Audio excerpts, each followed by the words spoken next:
Malda town হলে অনুষ্ঠিত হলো বেঙ্গল অলিম্পিক অ্যাসোসিয়েশন আয়োজিত নবম Netaji Subhash state games.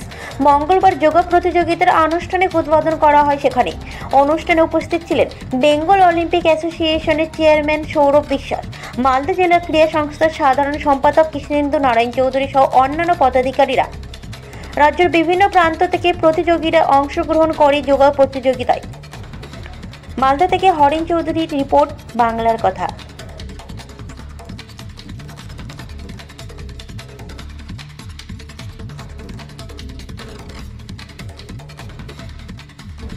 Bengal Olympic গেমসের মধ্যে মালদা এসছেন তাদের প্রত্যেককে আমি আন্তরিক শুভেচ্ছা জানাচ্ছি।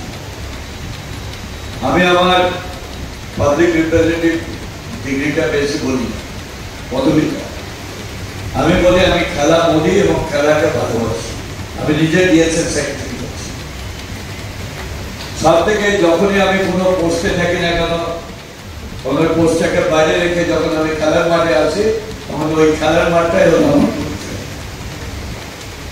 অরূপ যখন আমাকে বললো যে বেঙ্গল অলিম্পিক্সটা দ্বারা আপনার এখানে করা হবে, স্বরূপ অরূপ, তাই বললাম ঠিক আছে, চলে আসো, মালদার পরিকাঠামো দেখো, যদি পরিকাঠামো ফিট হয় তাহলে তুমি করবো।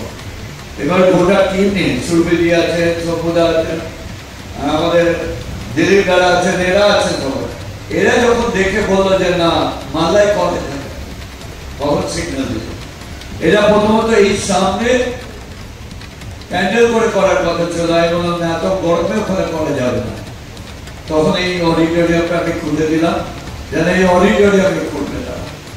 এত গরমের মধ্যে বাইরে করাটা ঠিক নয়।